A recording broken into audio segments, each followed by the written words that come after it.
my God. Oh my Lord. Usually when you make the decision to go live every day for a month for 30 days, it is an arduous grind. But then you get on social media and they just drop you content from the heavens. So I think the next 2 days of this 30-day odyssey are going to be very, very easy. Tonight is definitely going to be easy because holy God. Oh, Lord. What's up, people? This your boy Viper, the man about tech. And you are here for another episode of Viper every day in November. I will be joined by a special guest here momentarily. But yes, your boy Viper has live streamed every single day this month. And holy Lord. Today, oh my Lord, a lot happened on the internet today. Twitter CEO, or I should now say former CEO, Jack Dorsey stepped down from Twitter. So he's out of there. And then there's a lot of MrBeast talk going on tonight, which we're going to get into because I'm like, what the hell is going on? Oh my Lord. And so the MrBeast stuff I find kind of funny because no one was really talking about this when the video first came out. It was relatively quiet on the MrBeast front. I mean, people were praising the video and things like that. Things were relatively all cool. But then the numbers come out for the video, like I know 100 million views, this, that, and the other. And then my man John he used to work from Instagram, put out a tweet comparing the number for MrBeast's video to the numbers that the actual Netflix show did. And oh my Lord, Twitter lost its mind. Like, damn, Twitter lost its mind. So I'm going to share my screen real quick so I can show y'all the actual tweet that has everybody feathers ruffled. Bruh, I don't understand it. I don't get it. I don't think people are recognizing what the dude was actually trying to say in the tweet. But what's going on here? Hold on. Oh, let me push this up. All right, cool. There it is. All right, so now we're good.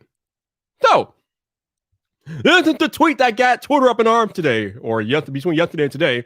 It was tweeted out yesterday. Today is the 29th.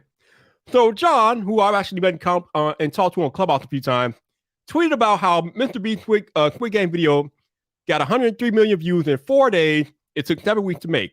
Then he talked about how Netflix and Squid Game got 111 million views in 30 days. Took 10 years to make, although I heard that it didn't really take them 10 years.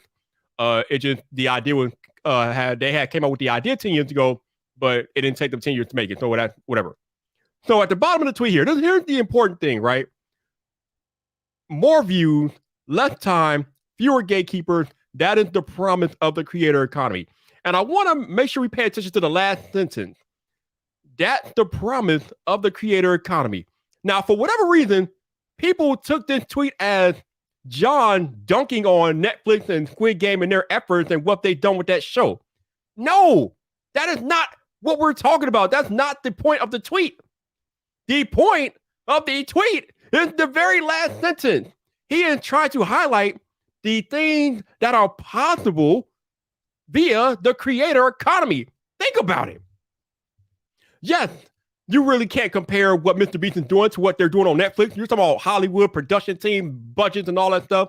MrBeast only dreams of the budget that they have for Squid Game, probably with this, that, and the other. But we are talking about a content creator who has like a team of 50 people put together a video that got more views than this past year's Super Bowl.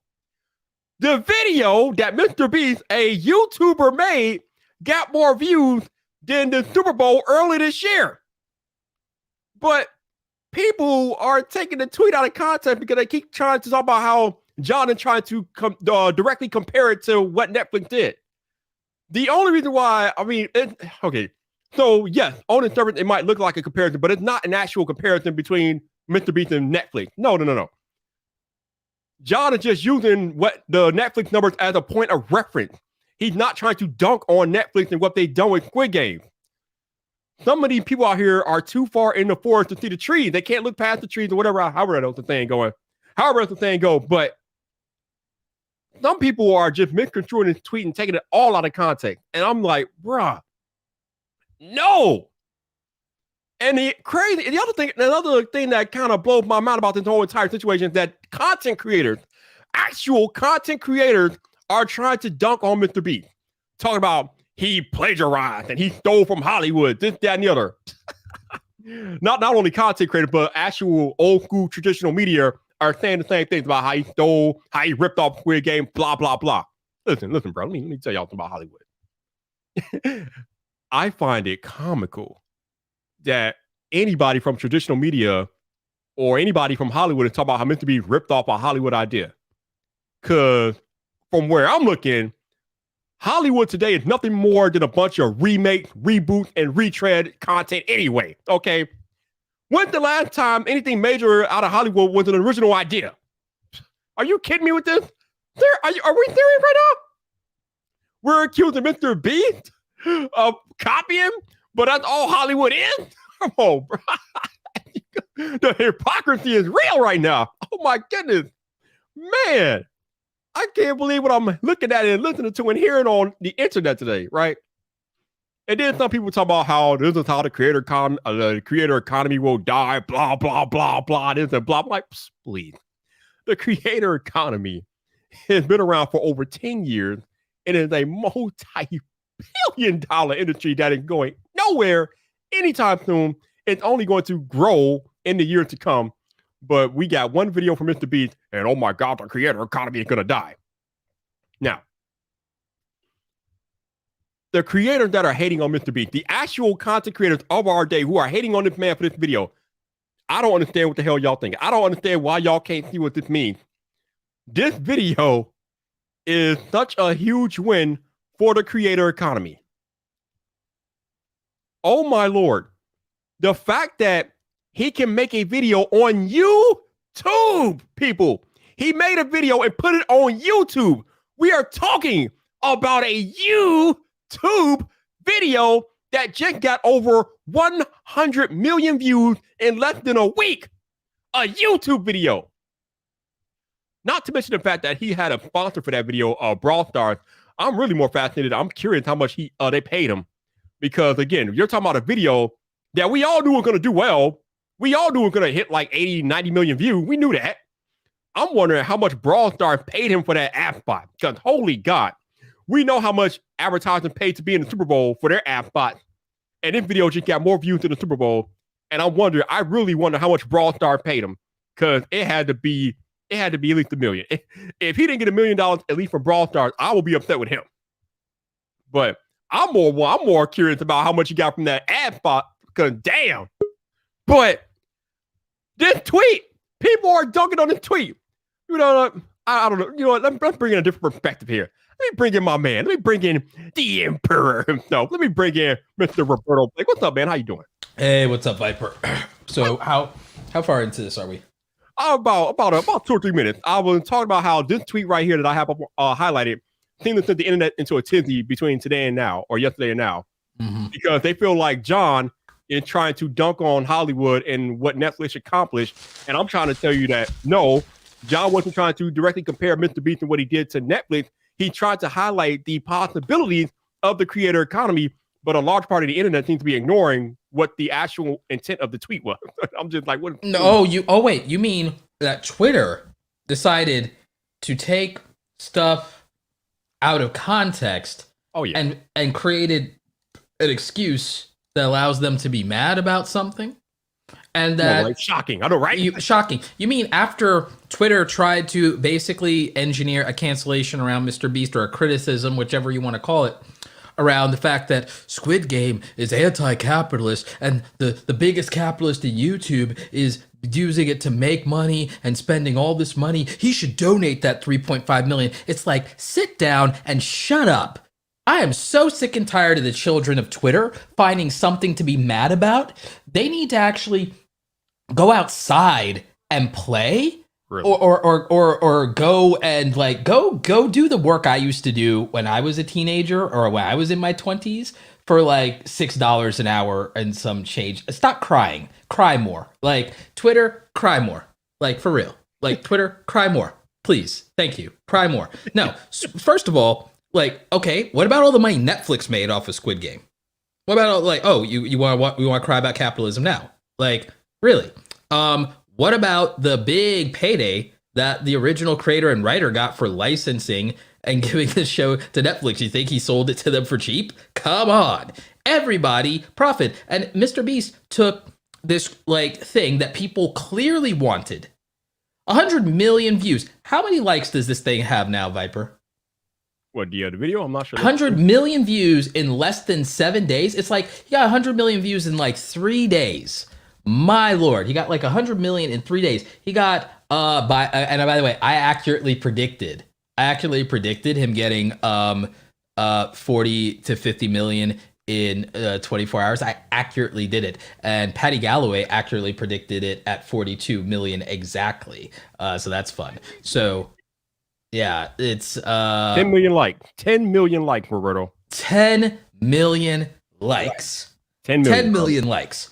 My God. You know what the controversy around this exposes? It exposes that a bunch of jackholes on Twitter who have nothing better to do, who don't can't do it themselves and like want to complain about their lives instead of actually do something about it. Like, you know, Jimmy was a broke kid in Greenville, North Carolina, a single parent home, you know, and he used to like make $1 a day on YouTube and everything. And I'm not saying he was like destitute, he wasn't, or nothing like that. I'm not saying that his situation is comparable to the poverty portrayed in Squid Game, but give me an effing break. This is a kid who literally like made 460 videos to get 10,000 subscribers on YouTube, literally did come from nothing as a YouTube content creator, and dropped out of college to like hustle and to pursue his dream. And his mom was like, you know, if you're gonna do YouTube instead of go to college, you know, you can, you know, she was looking out for him to try to say, yeah, you can get out. She's like, he's like, he put everything on the line for his dream and he made it. And maybe that doesn't happen for everybody. So what? So what? Stop dunking on this kid who has literally changed the world, done so much for philanthropy. What the hell are any of these people doing? What impact have they made? This man has given away tens of millions of dollars to charity, has a food bank that has 50 people staffed, gave 10,000 meals out for Thanksgiving this year. He's made more of an impact and a contribution in this year alone than most people do in their whole damn lives. I am so tired between the BS hit pieces written on him, and yeah, I'm friends with some people that are in journalism, but I'm sorry, these anti-capitalist journalists that write about him in these articles need to get over it. So and then they also tried to say, Viper, that this was bad or an insult to the Korean people who Squid Game it reminds them of their debt. Well, then dunk on Netflix for that then. But oh wait, Korean people actually did a reaction, like, and Korean news did a reaction to this, and it was nothing but positivity and praise. So there's America, and frankly, I'm just going to say it. Here's American journalist with a white savior complex telling how bad this is for Korean people, and here's Korean people saying, nah, we're good with it, homie. And then there was this article that was written by some person from traditional media talking about how this MrBeast directly ripped off Squid Game, and this is not a YouTube Awards type of video it's first of all, it qualifies under fair use in the same way that H3 won the fair use case against Matt Haas. I can literally dissect this, and it qualifies under fair use by every stretch of that. And by the way, the original creator doesn't have the full rights to this. Netflix does. And I can tell you, Viper, I'll tell you, Netflix gave their blessing. Oh, I'm sure they did. I know for a fact they did. No, absolutely. I know for a fact. I know. I believe it. Like here's the thing. Personally, I never watched the show. No, for a fact that they did. So anyone talking this BS, first of all, if they think for 1 minute MrBeast would have done this without reaching out to them, and if they thought that Netflix wasn't aware of one of the biggest successful marketing campaigns, and that like no. And it's like, are you kidding? And it got people who hadn't watched the thing into watching it. Like this is, you couldn't pay for this kind of marketing, bro. I have not watched the show yet, but now I want to watch the show because of watching this video that he did. See? And I can't be the only one. You're not. Like, see, so this is a whole real thing. And also, once it hits the other international MrBeast channels in other languages, there's going to be more people signing up for Netflix just to watch Squid Game. I'm not even joking. It's for real. And it's like, this is the best promo that could ever happen. Fair use is a real thing. It's like, are you kidding? It's like, and then the people dunking on him is like, what? So y'all didn't use screenshots or clips of his thing to then promote your reaction to his thing or to write your articles about it? Like, so who are you guys ripping off fair use? You want to talk about, oh, everything's a derivative. Everything is derivative. Squid Game, love the creator, great writing, not dunking on him, not hating in any way. But Squid Game might as well be Battle Royale meets Saw with some very nice aesthetics. Truth be told. Exactly. The main villain is basically Jigsaw. Wow. That may or may not be a spoiler. The main villain's basically Jigsaw. And the rest of this is like this plot of, people in death matches or death games or what. It's like, yeah, we've seen this. It's called Battle Royale. It's like, it's called Hunger Games. It's called any number of like, are you kidding? It's like, dude, it's like, it's literally, here's another one that's like, it's literally, you know how many animes have done this same plot? Dead Man Wonderland has the same plot, basically. With some tweaks. Like, you know how many anime have the same damn plot? With the same similar plot line. I would not be shocked. But the whole outrage of MrBeast supposedly quote unquote stealing somebody's content and things like that, it makes me laugh, bro. It makes me laugh. No, it's ridiculous, dude. It's ridiculous. It's like, this is a derivative. This is a original derivative work. This qualifies under fair use. I have a background in advertising. I know all about fair use, trademark, and copyright. I talk to YouTube lawyers about copyright every bloody week. Like, we can get Emily D. Baker in here to cover it. Like, we get Ian Corzine in here to cover it. We can get Legal Eagle in here to cover it. It is ridiculous. It's absolutely ridiculous to say that he ripped off Squid Game when this is an homage and a celebration to Squid Game, and this falls under every single thing with regard to fair use. It's absolutely fair use, and fair use is everything. And here's the thing: they keep going with him. They tried to cancel him with that New York Times hit piece and everything like that, with like people that he's fired in the past and everything like that, who had literally the sweetest editing gigs of all time. And it's like, oh wait, you thought working for literally the most successful YouTuber was going to be like fun and non-stressful and everything like that? That's cute. That's adorable. It's like, yeah, don't quit your day job. And then the hit piece, garbage. Just like the hit piece on PewDiePie, garbage. Okay, so then that doesn't work. The community is like, nah, screw you guys. Okay, then they try, this is tone deaf because capitalism bad. Shut up. No one cares. Like, and don't try to rationalize Squid Game, whose plot is that poor people who literally, you can't sit there and you can't make these people that sympathetic. Even the writing doesn't do that. I'm not going to super spoil it for you, but within the first 15 minutes, the main character proves that he's a deadbeat dad that gambles away his daughter's birthday money and steals from his elderly mother. It's like, I ain't feeling sorry for him at all in this. I ain't. Sorry.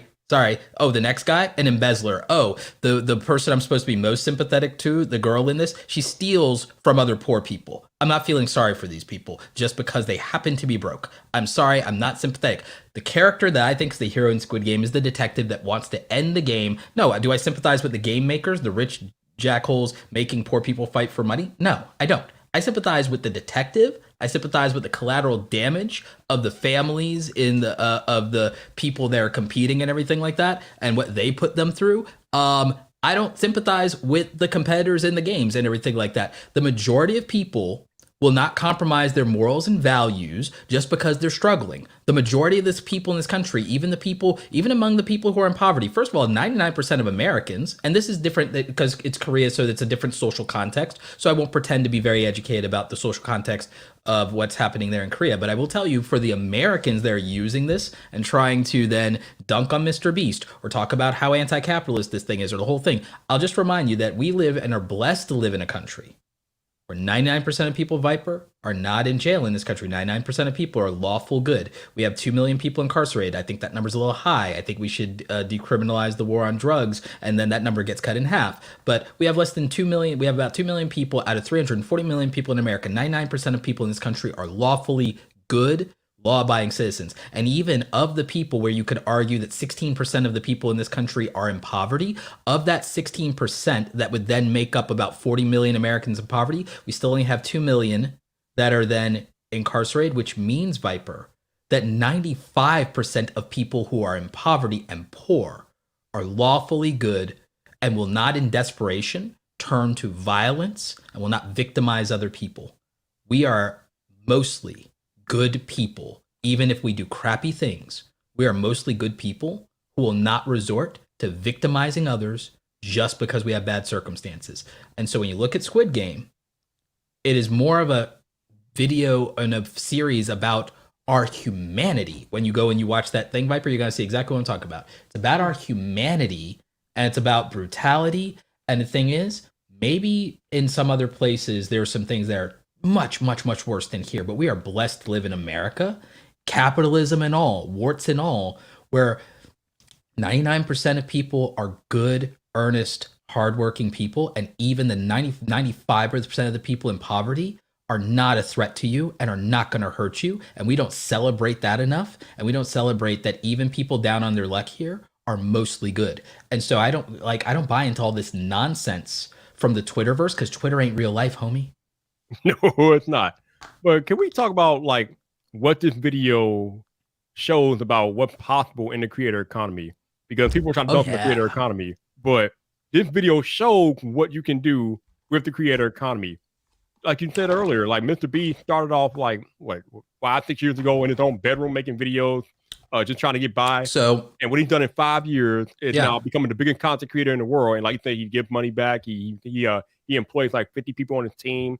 He makes these large scale videos that prove that YouTubers can pretty much do whatever they want if they put their mind to it. I mean, this video is a crowning achievement of what's possible in the creator economy, and a lot of people are just overlooking that because for whatever reason they don't like MrBeast, or they don't like that he stole that, or Squid Game he stole. It's a bunch of crap, Roberto. No, I agree with you. I agree with you 100%. I want to get directly into that because I'm going to tell you some data on this in terms of what this did. But Ted has a quick question. He asked about the Indian player in Squid Game, Ali. And so the Indian immigrant in the Squid Game, Ali, without any spoilers as the specifics, I will tell you that before round 2 of the Squid Games, if you're referring to that, I'm trying not to spoil things for people, Ali maimed somebody. He maimed somebody. That person will never have the use of their arm ever again. We don't know if that person bled to death. And so he also then fled from the authorities and decided, rather than take responsibility for his actions, even though he was wronged in not being paid, everyone else there working at the factory did not maim somebody and then run and flee from authorities, and then decide that the best option for them was to participate in a death game where they know that other people will be harmed. So again, I'm not giving Ali a pass because most of the people there in the factory did not resort to violence and then did not flee authorities. And so, no, I'm not going to give Ali a pass just because I think Ali is in that, in Squid Game I think that most of the characters that we think that we should sympathize with are not evil people. But I do think that you can't look at their overall character and decision, and you can't just say their circumstances made them that way, because given opportunities and given outs to just do the right thing or just do adult things or take responsibility, they keep making the worst choices possible over and over and over again. And it's very telling. And it always comes at the expense of another person. The writing in that is not an accident. The writing in that is not an accident, that every time they do something and you can say, oh, well, they're desperate, somebody else suffers for it. And whether you think that, well, that person had it coming or not, it's not the point. You don't get the right to victimize other people. It's not how we work as humans and as a society. You could liken this to Breaking Bad. You could liken this to Breaking Bad. That's a really great example. Albie Taskett. So yeah. So like again, I understand that people are projecting themselves into this, but I'm like, most of y'all are good, law-abiding people who, when you got into bad situations, you didn't victimize other people. So I don't think you should be projecting yourself onto the Squid Games characters just because you might identify with them in class and finances or debt or something. That's not enough for you. You might be identifying with them on that, but your character is wildly different than theirs. You would not resort to those things in desperation, and you haven't. You know, because again, this is a fantasy, this is exaggeration, this is written this way for a reason. In real life, most people do not do that. Yep. Oh, you said you had some data that you wanted to share about the Oh creators. yeah. So what if I told y'all I have a rough idea of Mr. Beast's like RPM and CPM on this video? Oh God. Woo. I have a more accurate estimate than Social Blade. And so this video is already up to 115 million views. By the time it hits 7 days, it'll be up to almost by the time it hits 7 days, it'll probably come close to rivaling his most viewed videos. So they'll be at about 150 million views. So Viper, you know that I get about $8,000 or more per 1 million views. You know, I get between $8,000 and $12,000 per 1 million views, right? What if I told you on these videos where Mr. Beast does these big, large in life videos, even though he's classified as entertainment? What if I told you that Mr. Beast CPM and RPM is basically the same as mine on this type of video, even though I'm a business channel? You know, given the nature of YouTube, I would not be surprised. Right, especially since it's long form content. And what if I told you that the data that I have, because I logged out and watched this and everything like that. So what if I told you that there are about roughly 3 to 4 ad breaks in this video, because you have post roll, 2 mid rolls, and pre roll, post roll, and 2 mid rolls in this. So some of those end up being short ads, but end up being double ads. So when you look at that, that's 4 ad breaks, and it's potentially up to 6 to 8 ads playing, right? So a minimum of 4 ads playing. So again, that's how I come up with knowing what his like CPM, RPM potentially on this video ends up being. So then if you do an estimate at this so far 100 million views, we won't go to when it has 150, because it will get up to 200 million by the time it's all said and done. Probably even 250 million when it's all said and done, honestly, because of replay value, reaction videos, so on. So for 30 days out, I see this having at least 200 million in 30 days, if not 250 million in 30 days. But let's just go with the 100 million now. That means that the video in terms of ad revenue made somewhere between $800,000 and $1.2 million. He spent $3.5 million on this, and there was a sponsor for it. The sponsor, I believe, based on the nature of how Mr. Beast does his videos, I believe that the sponsor basically covered the prizes, and the prizes basically were 1.5 million in prizes. So it was 2 million in production cost and staffing. And so he's going to break even on this, and that's the nature of his main YouTube channel. His other YouTube channels are profitable. The main Mr. Beast channel is break even or a loss leader. So loss leader wise, the data from this tells me, based on my knowledge, and I have some insider knowledge on this, my insider knowledge is that in 30 days, this video will probably break even. The sponsors covered the prize money, but the this currently, right this moment, he's still almost $1 million in the hole on this video. So let me get this straight. The sponsor that was featured prominently in a video that eclipsed 100 million views, and you're telling me that the only thing that sponsor is covering is the prizes? Well, it's 1.5 mil, dude. That's not a small ask. But everybody knew how many views this video was going to get. So I'm surprised. Dude, even if you account for that, well, let's do a little bit of quick math, dude. Let's do a little bit of quick math. Even if this video does 200 million views, right? Even if this does 200 million views, even with that, if you're paying 1.5 million, you're still paying a lot per individual video view. You're still paying $2, about roughly $2 or so.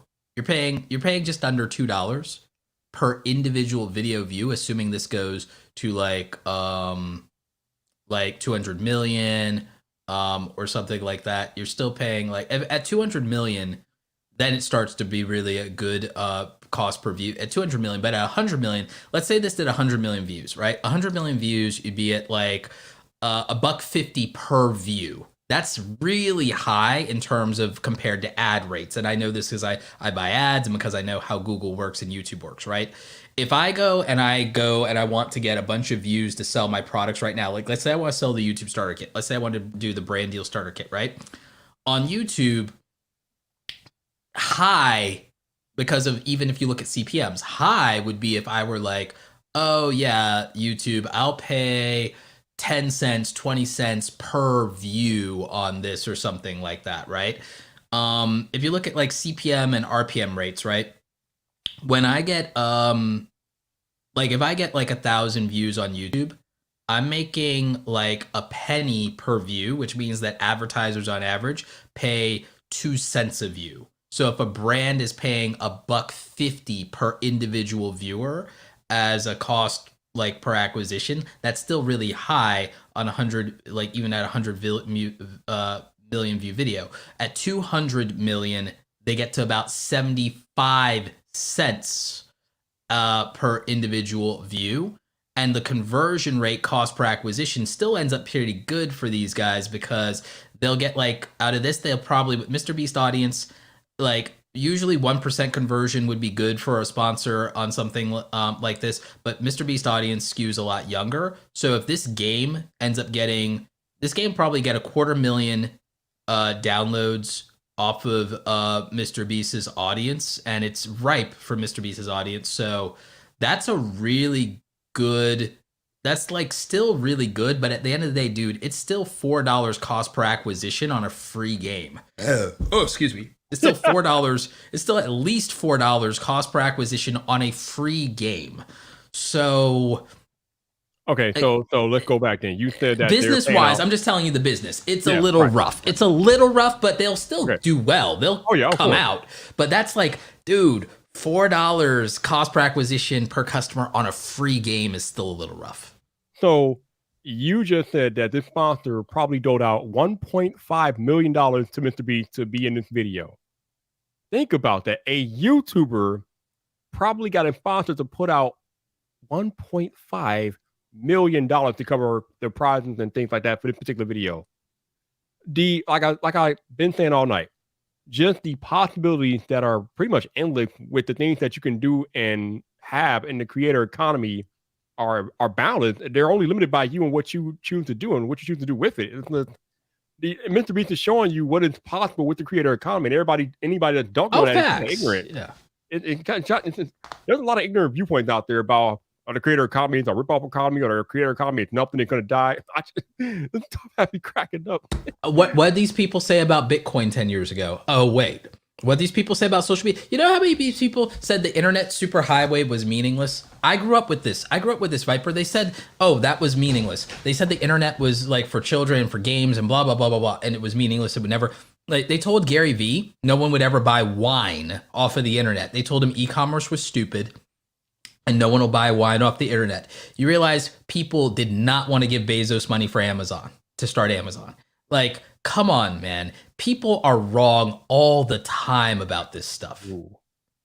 There's wrong, and then there's like dead wrong. And a lot of people are dead wrong about this whole entire situation, and they are missing the bigger picture, which is just some of the takes out there is just like, wow, like damn, dude. Whew.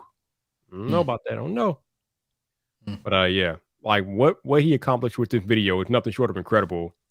And what it does for the rest of the creators to show them what you can do on YouTube. Because again, this video is a YouTube video. It's on YouTube. And it got 100 million views in 4 days. Like, the possibilities that creators on YouTube have, and with MrBeast and Marquez and Unbox Therapy and all these bigger creators out there continuing to pave the way for things that are possible being a YouTuber. 100%. We're not even talking about the rest of the social media platforms. I would jump on YouTube, like trying to dunk on him because your dislike or whatever. It's just kind of ignorant. Like, what, bro? Well, I think most of it's jealousy. There's not really much. You can not like the content, but there's nothing to truly dislike about MrBeast. Like, I mean, what are you gonna What are you going to dislike? He does charity, tremendous charity and philanthropy.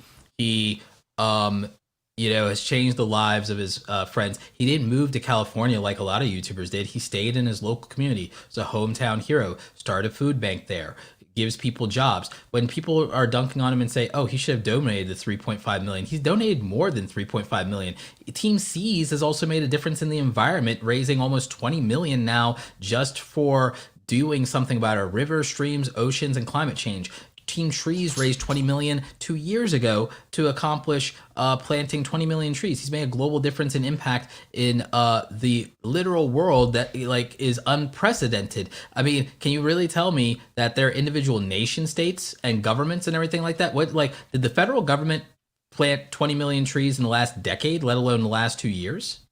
Did they do that? Did they commitment to that? Did they make a commitment to getting 30 million pounds of plastics and trash out of our oceans, rivers, streams, and seas? Did any government around the world, did any of them do that? Did any of them do that? Did any of them not only do that and pony up the money from the tax dollars, did they galvanize millions of young people and people of all ages to do this and to contribute and to also do cleanups and to do planting themselves and to care?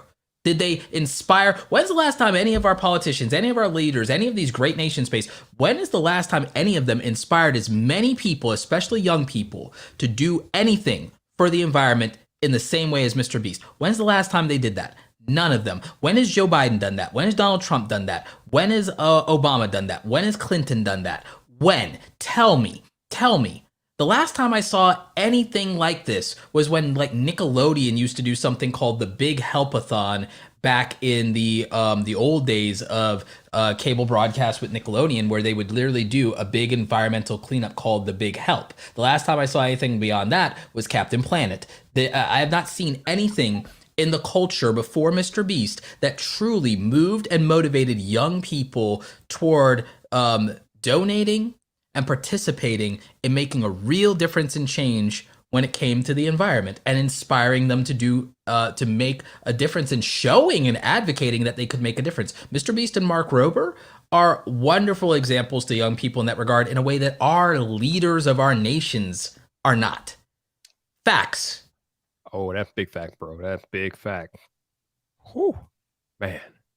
Yeah, hell. And then on top of all of that, so you can't sit there and say he isn't a great example and a great role model. You can't say that he doesn't care about the environment, and then you can't say that he doesn't do philanthropy with everything he's done. 10,000 turkeys, 10,000 turkey dinners and Thanksgiving dinners to families in his community. That's amazing. And that's not even counting what I'm sure he's going to end up doing for Christmas for people and playing Santa Claus. I mean, I think last year he went all around the nation and delivered gifts to people who aren't going to have gifts for the holidays for their kids. You can't make this stuff up. So what are you going to complain about? What are you going to complain about? Oh, some 20-year-old editors that went to work with him thought the job was too hard and thought that there was too much pressure, and maybe while they were working on some stuff and everything like that, the bro-y culture, they got called some names and everything. Cry me a river. Try working at the malls that I worked at when I was in my 20s and everything. You got to work for the biggest YouTuber in the world and you're going to complain. You got to work on projects that would make your career and you couldn't handle it. It's make room for somebody who can. There's nothing to complain about. So people find or make stuff up to complain about. Oh, you can't complain that Korean people are offended because, they're not. We're being offended for them. Here comes the great white savior complex of America. Once again, being offended on other people's behalf. It's as a person of color, it's thank you. I can be offended and I can speak for myself. If I'm going to do it, I don't need help. So you have that. What are you going to complain about? Oh, it's, the capitalism. He's literally giving away money. He's literally giving away money, and you're going to cry about capitalism. He's literally giving away $1.5 million in prizes to people. It's then they want to be there's going to be all these YouTubers in it and everything like that. He should give the money to... Y'all didn't even see the video. The YouTubers that were in it were wearing the Squid Game uniforms. They weren't competing for the money. It's everybody... You didn't even see the... People didn't even watch the video. Are you kidding me? Like everybody just wanted to find stuff to complain about, All the and time. when they couldn't find anything, they just make it up. Oh, you talking about the internet in 2021, are you? That's what it is, Roberto. Yeah. You know how it is. That's what it is. People complain about anything and everything. Like, What you are know, we talking about? dude, I'm against battle royales. Put me in a battle royale with some of these keyboard warriors, though. Let's go. Let's go. I'm not in favor of battle royales. Like, I don't even need money. I'll do it for free. I will pay to see that. I'll do it for free. I'll do it for free. I'll destroy these people for free. Let's go. Let's go. Hunger Games, Squid Games. It's like, I'll take on the Twitter keyboard warriors in a battle royale deathmatch for $0. I'll call it public service. Community service. Let's go. And I joke. Like, but serious, but also for real. Laughing but very serious, right? That's what we do. Yeah. Yeah, I joke. But let's go. Man, oh wow, dude.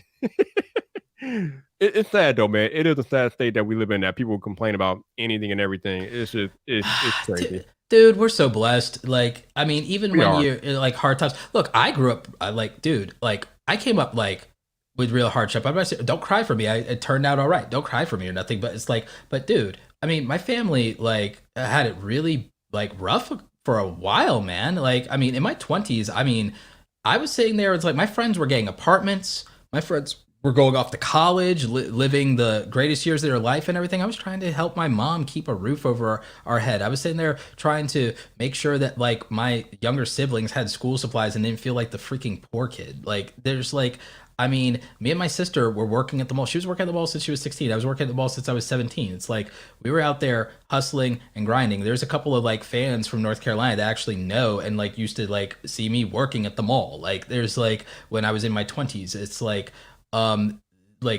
dude, it's not fun. I grew up in one of the same small towns, not that far from where Jimmy grew up. It's like, don't act like some of us out here don't remember.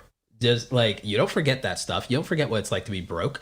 And so like, no, don't sit here and don't like think that we're like some spoiled, like privileged internet people sitting here telling you how great and how blessed the world is just because we're having it good. It's like, no, if you live in America, you are blessed. Beyond measure, you are blessed if you happen to live in America, even if you're having a hard time right now, because if you were anywhere else, it'd be harder. For real. Infinitely. And a lot of people made sacrifices. My father served in the United States Marine Corps when he came to this country. My grandfather on my mother's side served in the United States Army in Vietnam. There are other people in my family who serve. They're friends of mine. I grew up on military bases my whole life on Bragg. By the way, thank you any veterans out there right now watching. Thank you for your service. Men and women that I went to school with ended up joining and signing up directly after 9/11 because that happened in our senior year. A lot of my friends, they didn't walk across that stage. They walked into boot camp. A lot of people give up a lot for you to be able to have the freedoms that you complain about every day. So do their families. Story, man. True story. Man, true story. So, you know, yeah. It's like we got it good here, man. If you have the internet, if you have the creator, you have the internet, you have access to the creator economy, you have access to the same free platforms that made a MrBeast. And the thing is, you can go out there and get it too. Because this kid, he didn't get lucky. He made 100 videos. He didn't even get 1,000 subscribers. Marquez made 100 videos. He didn't get 100 subscribers. MrBeast made 460 something videos to get to 10,000 subscribers. A lot of you don't even make 30 videos. So it's like, you got to hustle. I know that's a toxic word and you hate it. And I'm going to trigger some of y'all. Y'all better freaking hustle. If y'all want it, don't complain. Hustle. Oh man, they've been hearing me talk like for the last few days about putting in the work. Yeah. And it's kind of funny though, because I think I tweeted out something a few days ago about how numbers are nice, but they're not everything. And then we have people on Twitter who are like, oh, you can't say it's not about the numbers, it's always about the numbers, blah blah blah blah blah. I never said that numbers don't matter. I simply said numbers are nice, but they're not everything, and they are not everything. I mean, I'm living proof of this. Like, I don't talk to y'all about things that I don't have experience. I don't know about. Okay. I am living proof that numbers aren't everything. I went from working a 9-to-5 job to now working in the creator economy based off the work I put in for the past 4 years. And I don't have the big time numbers that your favorite creators do, but I'm still out here thriving. So, oh God, yes, bro, man. Like, I mean, you can do that information with you. Like I tell you guys all the time, but people are out here trying to dunk on me because I don't have the biggest number. Like that, the joke's on you. I'm still doing my thing, bro. Hey, but you like you like Viper, you're killing it. You are thriving. You're crushing it, and this is like only the beginning. like this is only the beginning for you. And I've watched it. I've been here. I've been a part of it. Like I see it. Like and there are people, there's other small YouTubers besides you that are getting big things done and making a big impact. And like, and the community respects you. And people think that the numbers are the only things that people respect. And sometimes hyperbole wise, sure, we can say that, but like it matters to make a connection with the viewer and with the audience, and it matters to have your own vibe and your own tribe, dude. And not everyone has to be out here putting 100,000 on the board to make a difference. You know, you, for any of the small YouTubers out there, it's like you realize 90% of content creators never get 10,000 subscribers. That's it. You want a goal, 10,000 subscribers. You'll beat 90% of people who've ever tried. That's all you need.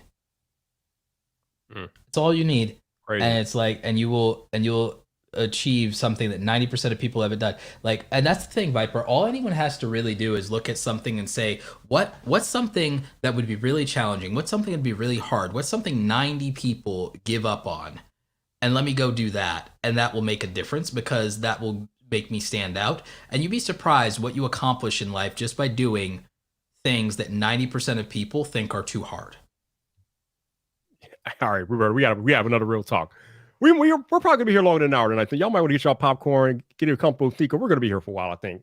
But I'll bring up this comment from 504. It says, I saw a video called YouTube Hasn't Changed, YouTube Creators Has, from a not monetized by choice creator. He basically criticized other creators for choosing to make money on YouTube. So let's touch on this because cry more. I've been talking about this a lot too. Like that would be my to that creator. My answer would be okay. Cry more. So for whatever reason, there is this stigma out there against YouTubers in general for making money or having the ability to make money. Oh, it's always been that way. It's always been that way. But I've been around. I'm pretty sure I have, but it seems like it's been more of a thing lately. And I'm just like, well, that's more of this woke anti-capitalism BS. And I'm just like, bruh, when you're watching TV and you're watching the news or you're watching your favorite show and they go to commercials, are you complaining about the commercials? Or no, let me rephrase that. They're complaining about everything in their life, Viper, and acting like they have no impact or agency or no control, or that none of their choices added up to any of that. And yeah, there's things that happen outside of you and beyond your choices and all that stuff and everything. Viper, I'm not entertaining this thing and giving it that much attention. This is another person crying about, like, whether they're saying it out loud or not, it's another person crying about capitalism. This is another person who cried because they lost the game. And my answer is cry more. Do you complain when you're watching commercials, the commercials that you watch? Do you complain that there's money that do I even see commercials anymore? Because all I watch is YouTube, and I have YouTube Premium, and I have Netflix. Do I see commercials? I guess I complain about the commercials on Hulu because I'm paying for Hulu. I'm like, why do I have commercials on Hulu? Like, but that's it. Like, so maybe I complain about that, but I probably don't. I probably actually during those commercials go, oh great, I can check my phone now, or I probably just get up and go to the bathroom. I probably don't. Do we complain about artists like Taylor Swift and Ariana Grande making money for their music? No. Do you complain about athletes making money? But I guarantee you, this is the kind of person and the people who entertain this stuff. They probably don't pay for their music. They probably pirate it. They probably don't pay for their music. They probably pirate it. They probably don't watch TV. They probably pirate it. It's like and they'll make all the reasons and all the excuses in the world. So my question, Roberto, is if we don't complain about celebrities or athletes or musical artists getting paid, why the hell is such a problem with content creators getting paid? All these people complaining and everything like that, Viper, I literally wish, you know how like they like rounded up people and dragged them off to the Squid Games and everything like that? I want to drag these people to hustle boot camp. Let's round them up and everything like that. It's like no death matches, but it's like round them up and take them to hustle boot camp and everything. They wouldn't know, bro. Oh, they won't have to know what to do. They'll be told what to do. And they'll be made to do it. Like But why is it such a problem that creators on YouTube are getting paid or have ability to get paid, but everybody else can get paid and nobody has a problem with the Ariana Grande? Because they heard the words free, Viper. Once you use the word free, people get spoiled as hell, and people are entitled. We have this culture of mass entitlement. People are soft and everything like that. God, I never thought I would long for the 90s again, dude. People are soft. People that watch YouTube, it's free. YouTube doesn't charge people to watch it. Like, if you complaining about free content, man, you ain't got problems. Like the last time I checked, YouTube was a completely free platform to consume content on. You don't have to. If you getting something for free, my answer is cry more. If you getting something for free, my answer is cry more.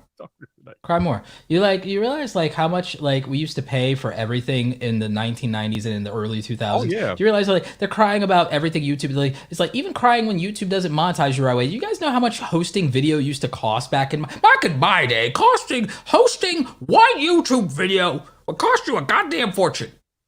Bruh.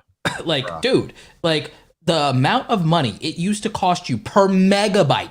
Gigabytes? Forget that. Per megabyte. You're old enough to remember. You remember this stuff was expensive as hell. Expensive as hell. Bruh. There was no such thing as free hosting. You couldn't upload jack for free. Y'all remember like 20 megs used to be what you could do for free on the internet? That's it? Y'all remember that? Y'all remember dial-up? Like, I mean, Christ. Christ.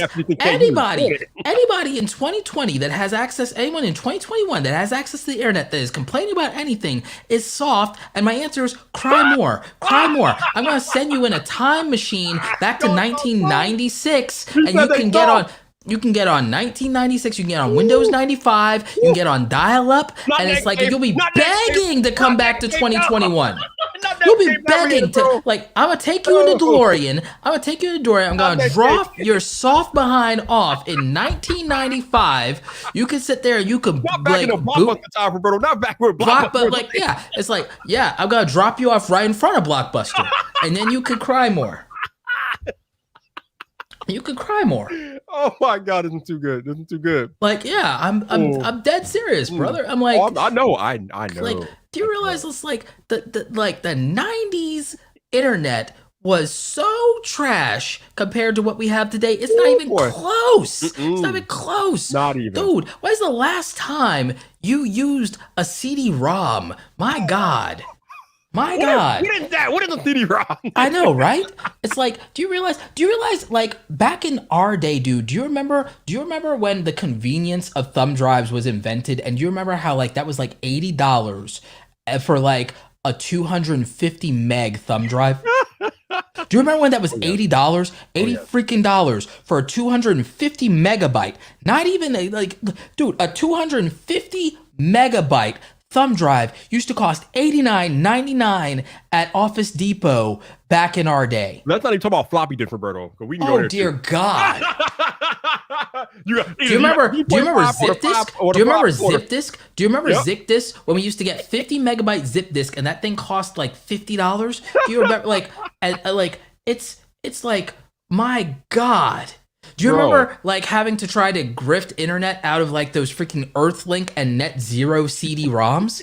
Like, Jesus Christ. If people like, and today you have free Wi-Fi at Barnes and Nobles and McDonald's. At McDonald's. We talking about back in the day when we used to have to blow out our cartridges to play our video games, Roberto. That's what we talking about. I remember, that's right. Yeah, that ritual. Yeah, the ritual. Right. Yeah.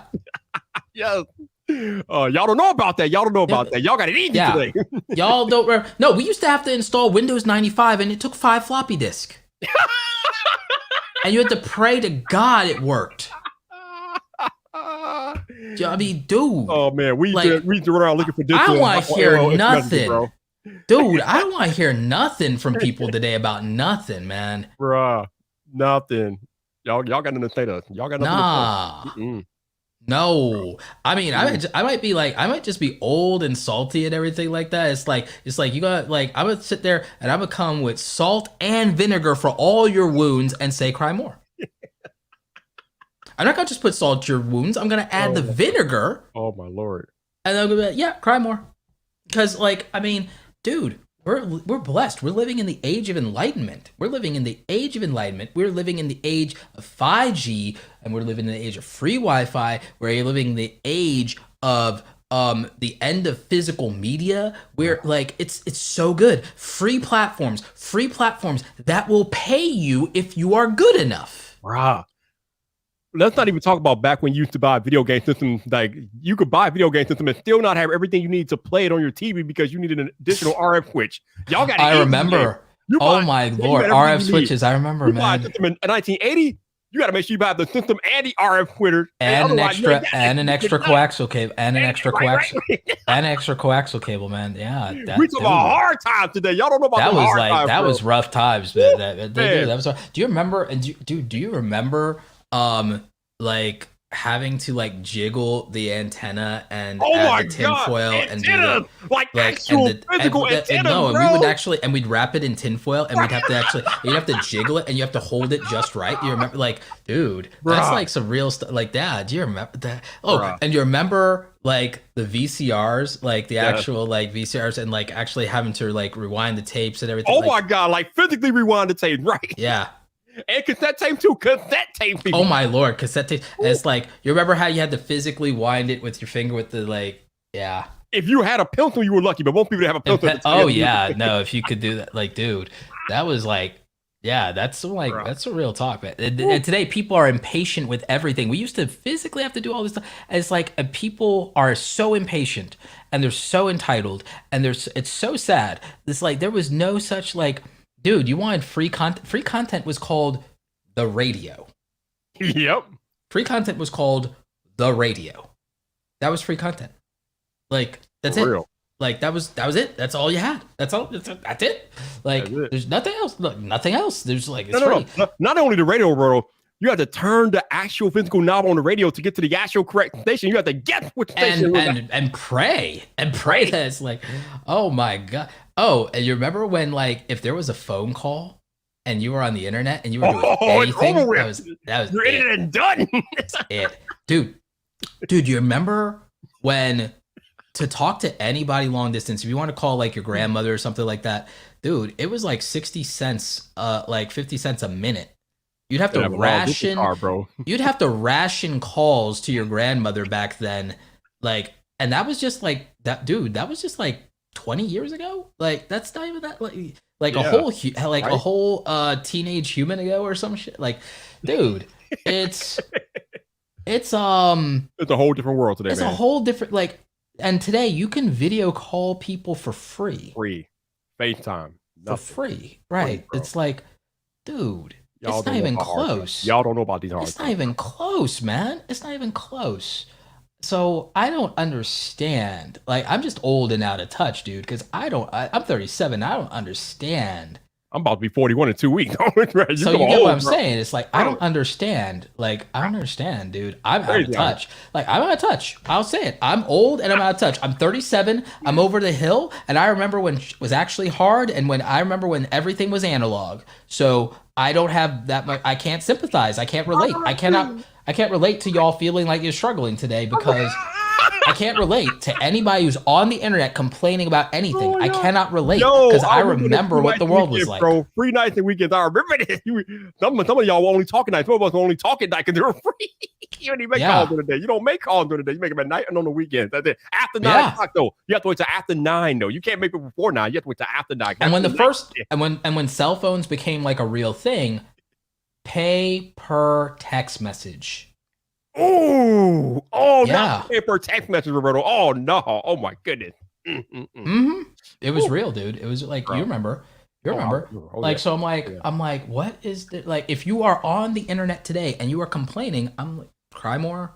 Throw them some salt. Let them cry more. Seriously. No, for real, dude. It's like, it's not even close. It's not even close. No. We're blessed and privileged beyond anything to exist in the world that we currently have. And it didn't come easily. Like, it's, so I have said repeatedly that anybody who possesses a smartphone today can literally get on here and change their life if they want to. They can change their current station in life. They can change their situation in life by just picking up a smartphone, turn on the camera, and record themselves and putting it out on YouTube or the internet to the world. Dude, I'm not charismatic, entertaining, or none of that stuff and everything like that. I made tutorial content, like, and it changed my life. It changed my life. Gave me the American dream. I started with very little, nothing. I had like a $200 toy camera, filming in the backyard when I first started doing YouTube stuff in 2006, 2009. I didn't do anything with it for years of any significance. Decided to take it seriously in 2013. I used almost completely free software to do that. And most of it was screen recording stuff, dude. And I managed to grow a YouTube channel to 10,000 in a year with that. And I managed to, within 3 years, of doing weekly content, taking it seriously, get to 100,000 subscribers. I wasn't even a full-time YouTuber for majority of that time or anything like that. I was like making most of my money doing freelance work via the internet, not even mostly local stuff either at the time, dude. And it was like, and you could do that. Like like right now, if you have the access to the internet, you could use websites like user testing and you can make like 30 to $50 in a day and for less than 2 hours of work. And then there's stuff like Fiverr. There's stuff you could do out there and make 50, 60, $100, and it's less than 2, 3, 4 hours of work from your desk, air conditioning, like from your laptop or your phone. It's like there's so many ways to make money. There's so many opportunities if you get good at making content.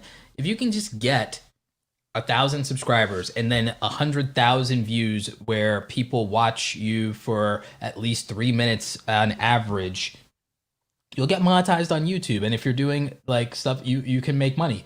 Or if you don't want to, you can't get monetized. If you know how to do anything at all and you make stuff on Skillshare, you make Skillshare courses and you make more money than you can make on YouTube and get monetized faster than that because they monetize you right away and they pay you per minute watched. There's so many ways to make money if you have access to the internet now. It's not even close. I've made free content telling you about all the best ways. It's not even close. There are people who make money here on the internet. They just write. They don't even have an audience and they write ebooks. I've known kids to write fantasy books.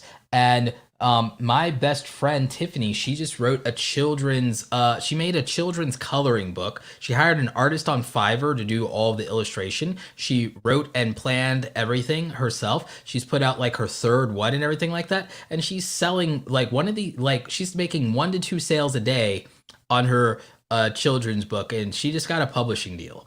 And again, she is a full-time worker, full-time wife, full-time mom, and she like did that. And I'm not saying everyone has to go out there and be Superman or Superwoman. I'm just saying it's like there's a lot out here. And again, if your situation doesn't accommodate that, I get it. But there's so much opportunity.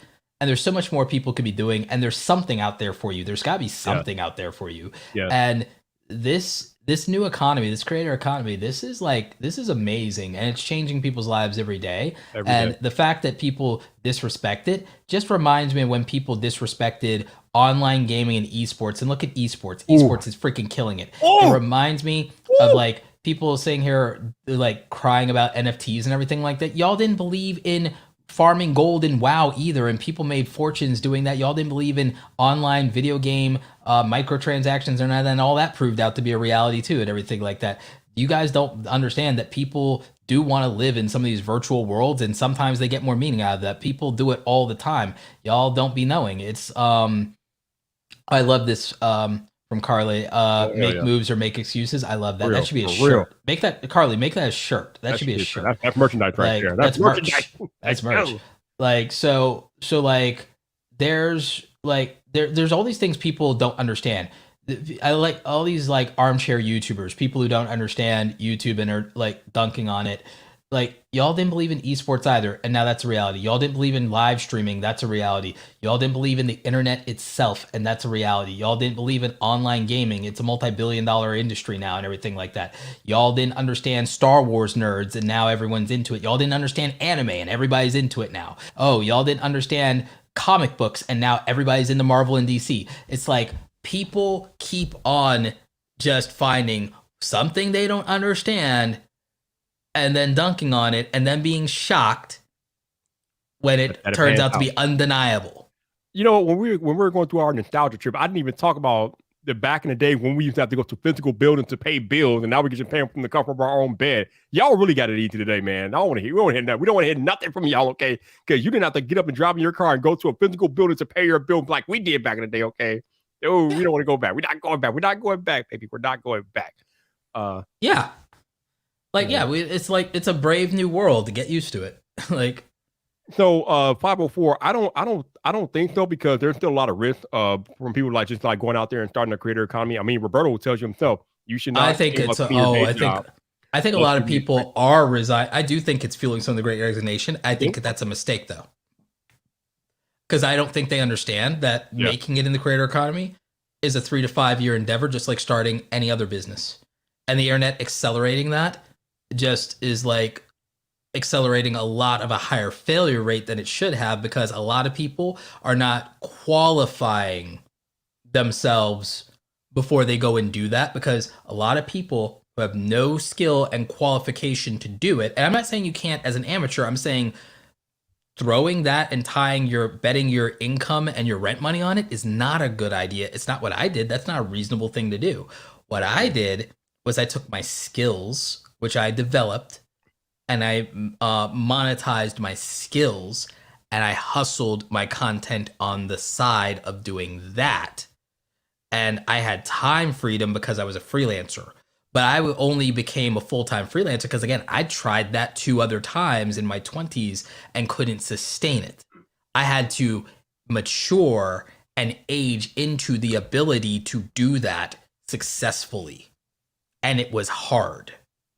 So I think that a lot of people are resigning and doing the Great Resignation. I think a lot of people think that do you realize how many YouTubers I've known to jump the gun, go full time too early? They do it at 50 or 100,000 subscribers and then have to go back and get a job because they didn't listen, and because I told them, give it another year or 2 before you decide to take away an income stream.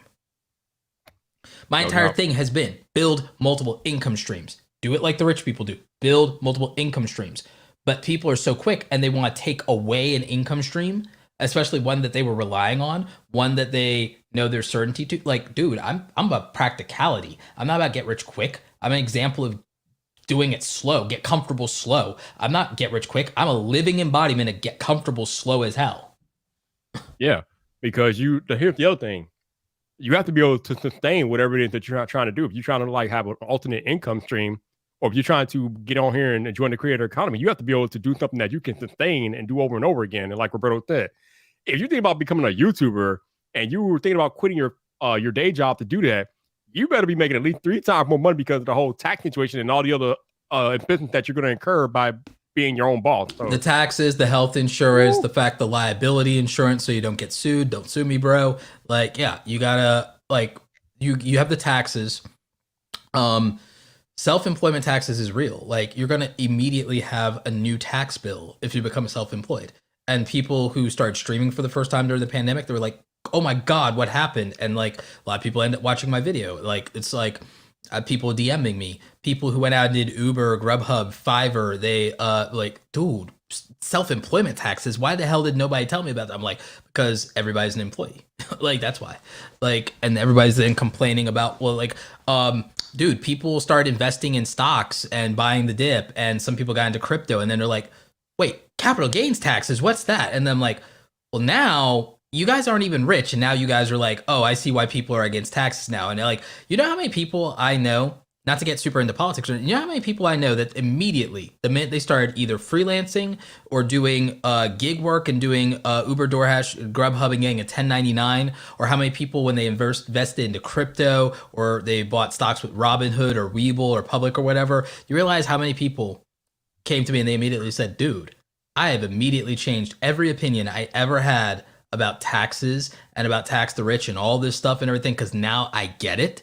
You realize the minute that it affected them, they're like, oh, I've changed my mind about all that shit. Like, the minute that it affected them, and then it did. I bet, man. I bet. It's a crazy world out there, y'all. It's a crazy world, but it's a crazy world abundant with opportunity in it if you are willing to take advantage of it. The other cool thing about the time that we live in right now is that you can literally go on YouTube and learn practically whatever skill you want to learn with no gatekeeping, with pretty much no cost. The only thing really costing is however. Dude, between YouTube and Skillshare. Seriously, between YouTube and Skillshare, you can pretty much go out here and learn whatever you want to learn. And the only thing stopping you is however much time you're willing to invest into doing that. You don't have to worry about getting into no college, no school, paying no crazy money, pulling out no loans. Just dude, if people you know what people could be doing though too is like you could learn some very basic stuff off of, like, say, Skillshare, for example, about like a trade, and then you could actually go and you could probably make a little bit of money, and then you could go to a community college or a vocational program and get certified, and then you have a trade. If you have a trade, you'll never starve. You don't see plumbers and electricians out here going hungry. Like, it's like, especially not during now, like with everybody doing home renovations, with all the infrastructure stuff that's coming down. It's like, if you have a trade, you will be okay in this country. If you live in America and you get a trade, you will be okay. You may not get rich, but you will never starve. You will be okay if you get a trade. So between people having opportunities to freelance, get trades, get the creator economy, and you don't necessarily have to go and take out a 6-figure student loan and go into debt, dude. It's like there is opportunity. You can't say there isn't. Now, is there opportunity for every single person, every single man and woman on the planet? No. In America, every single man and woman in America, maybe not. But like for the majority of people, dude, there's a way. There's a way out. There's a legitimate way to improve your life. And it may not be something you like or love right now, but a season of hustle is better than a lifetime of hardship. I just don't think a lot of people are willing to put in and do their time for 5 years to feel really good about the next 30 or 50. Yep. You bring up a good point, my dude. A lot of people are not willing to put in the work. And I keep talking about how you have to embrace the grind. You got to do the work. There are no shortcuts. There are no overnight sensations. There's only the work. If you're willing to do the work, you can accomplish a lot of things in that world that we live in. But if you're not willing to put in the time and the work, you're probably not going to get far. Can you throw in Ably Tastic's comment here, because I want to debunk it? Can you read that for me? Don't forget, YouTube is huge, which means that almost everything has already been done in one way or another. But because it's so huge, it has huge opportunity for everyone. So again, I'm not dunking on you for this comment, but it's like I'm gonna debunk the almost everything has been done. Everything hasn't already been done because everything else hasn't already been made. Do you realize that there will be whole new videos and movies and genres of things that people can react to? So guess what? That means every reaction channel hasn't been done.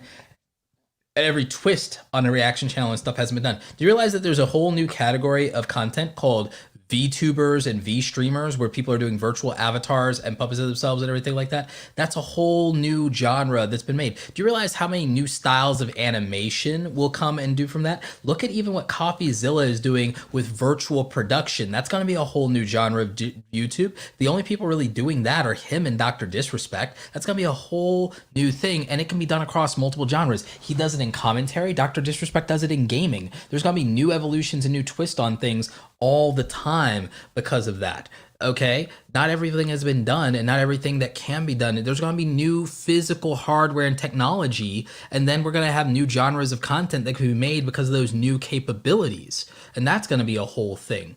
There's going to be, look at the evolution of the fact that now we have YouTube Shorts. Not every type of style of YouTube Shorts has been done. Every genre and not every trend has been created on short form content or TikTok. There's all kinds of new things that have been done that have been less than 2 years old now and everything like that. There's new breadth being built into music channels now. Back in the early days of YouTube, the thing was you'd make anime music videos and you'd make them to like Linkin Park or some other emo music. Now there's a whole new genre of YouTube where people do stuff like Daddy Fat Snaps and None Like Joshua, where they're taking anime and they're getting around the fair use by editing the clips, sure, but then they're not using popular music. They're doing their own raps. They're doing their own songs, and they're doing that. There's a new life and genre into doing animation or even original animation, but with covers of music now, like Amelie is doing. There's whole new things that people are remixing and doing in a massively different way. Look at the evolution of podcasting from how simple it was to look at what's being done by people like Joe Rogan in terms of production, or H3, or Logan Paul's Impulsive. Whether you like or hate any of those people, I want you to just like get over it for a minute and look at their production and audio values, their set design, and say, oh, the bar has been raised. But then there's also another format and another thing in terms of keeping things simple. Look at the success of the All In podcast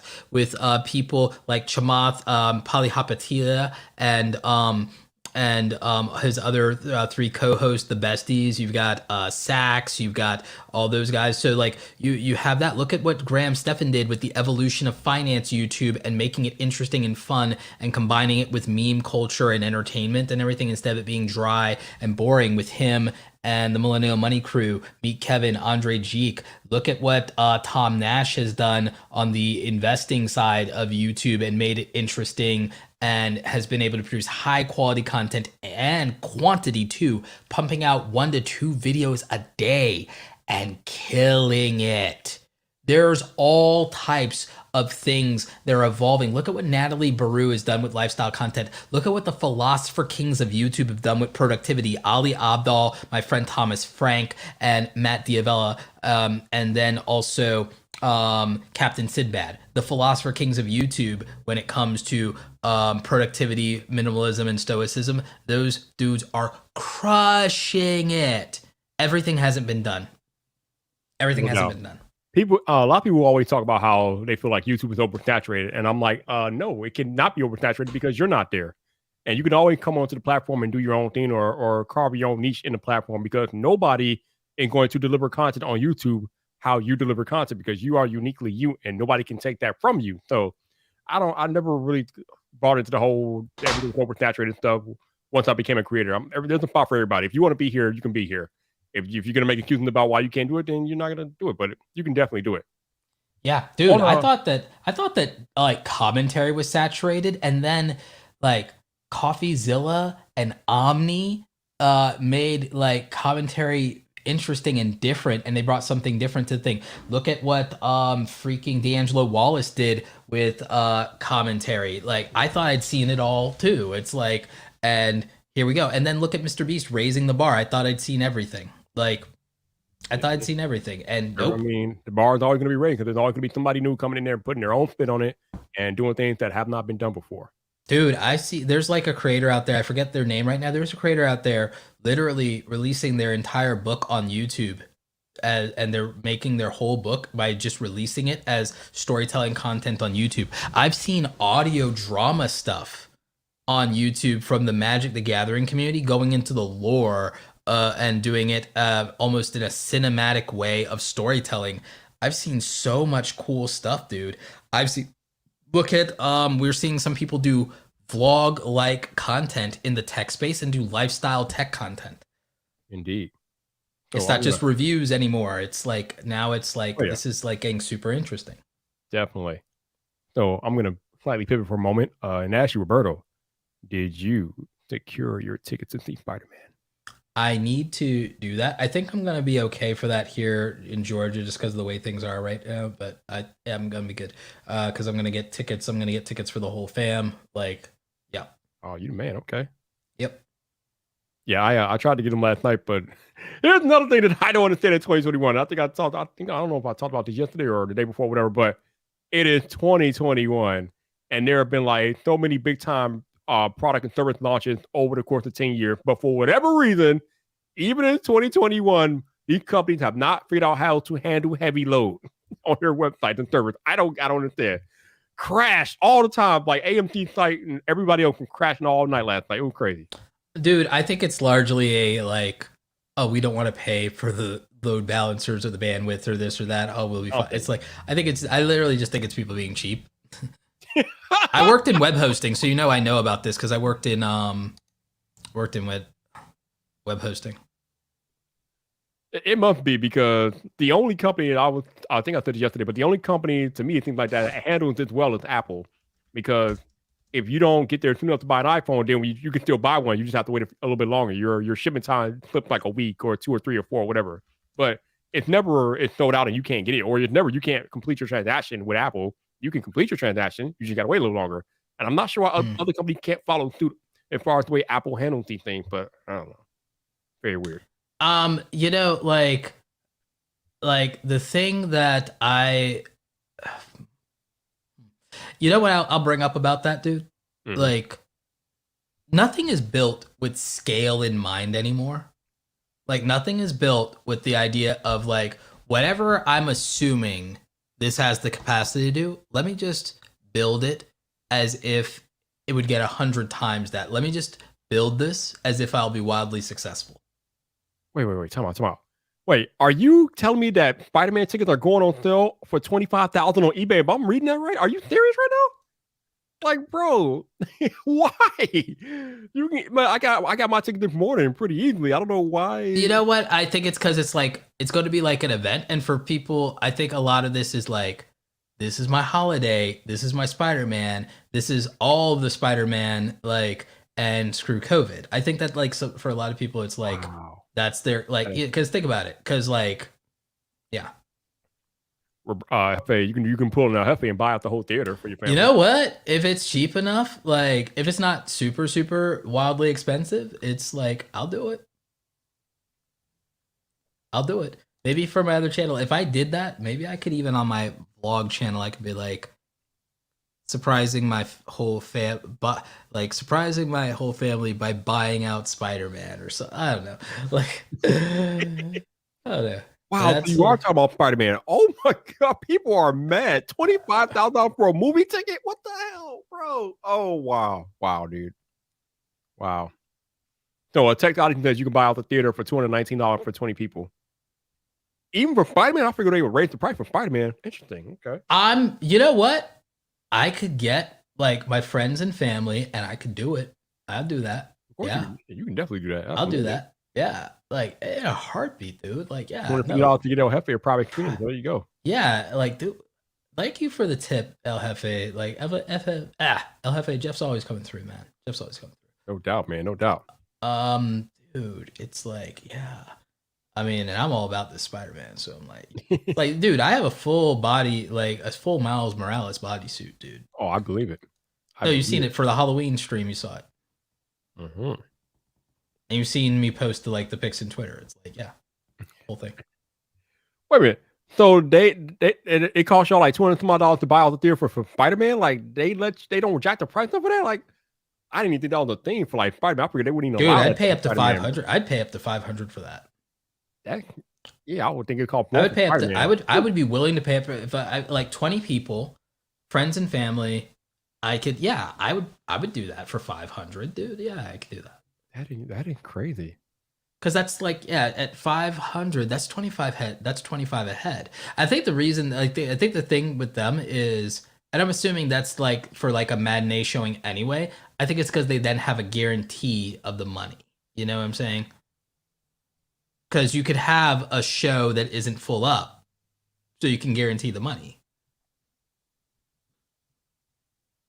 Mm-hmm. Gotcha. Oh, so I guess for Spider-Man, technology said they were doing 40 things for like 400. Okay, that's more like it. I'm like, they're not about to let you buy the whole theater for $200 for Spider-Man. That would be bad business. Not necessarily, dude. Again, not with COVID. Not at this point. They just need the money. I don't know if they want to like, but it's Spider-Man. People were like, it's not that deep of a discount, dude. It's not that deep of a discount. Because we're talking about a matinee showing. It's not that deep of a discount. Actually, for a matinee showing, it might not be a discount. I mean, you might be thinking more in Chicago. Because in New York, individual tickets are $20 a head. But down here in the South, for a matinee showing, it's like it could be less than $10. So like that's the deal. It's not even some kind of deep discount, and it's a guarantee of money. And they've been struggling to get any seats and stuff like that during COVID, even for these big events. Mm-hmm. And a lot of people lately have just been doing the Disney Plus thing, dude. Disney's been making money. Disney Plus, baby. Yeah. Anytime I watch a movie at home, I'm watching it at home. Dude, I got Venom. Like I mean, I hit up my Apple and I'm like, oh, Venom. Yeah, I can go to theaters. No doubt. Black Widow. I can go to theaters. I did go back to the theater last week to see the new Ghostbusters movie. That was pretty good. Yeah, I haven't seen it yet. But yeah, interesting. But yeah, I'm definitely going to the theater for Spider-Man. I don't want people to spoil it for me. And so I got tickets for that Saturday night. So I will be going that Saturday night. And yeah, it's gonna be fun. Gonna be fun. Yeah. No, I hear you, dude. I got like, are they even allowing it to? Are they doing same day digital release?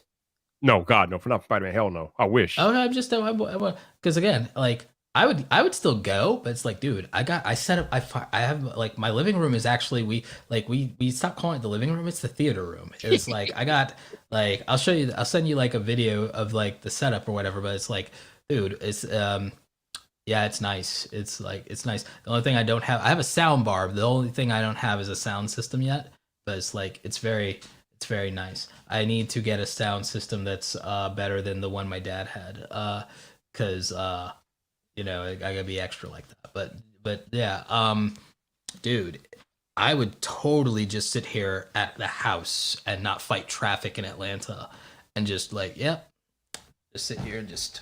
Oh hell yeah! I mean, And for a family, it's cheaper to do it. To be honest, I as much as people complain, it's cheaper. I love the fact that there are movies that there have been a lot of movies that came out this year that I just stayed home more and watch. I mean, The Matrix 4 coming out on HBO Max, third day and day for the Ooh. movie. I ain't gotta go nowhere. Oh, All I I'm gotta do is go doing to the next yeah. room and watch the movie, and I'm good. Yeah. What Yeah. date? When is that dropping? The 22nd of December. Dude, yeah. I'm just gonna sit here and it's gonna be like, Yep. Yep. Leave Dude, that. Yep. you know, like, I mean, Bro, I'm not going to tempted. sit You if I don't know, have like, to. dude, I think a popcorn maker is like, like, you know, an actual popcorn maker cart thing. I think that's like only $125, dude. I might, like, Merry Christmas. I might do that. Yeah. Janosin, The Matrix 4 coming out this year, next month, 22nd. Yeah. Yep. Yeah. Lit, bro. Gonna be lit. Oh, dude, it's like, no, that's amazing. And, Right. I know. Like- I love it. No, like, because of the living room is a theater room, there's no distracting. And once you sit in the seats, once you sit in the couches in my room, in my living room, you're done. Once you sit in those couches, it's game over. You are done. Like, you're dead. Oh yeah, me and my brother sat down the other day after we were done moving heavy furniture. We just sat down and, like, I introduced him to Cobra Kai. We sat there and we got through a whole season of Cobra Kai, just sitting there in the living room after, like, a long day of moving furniture.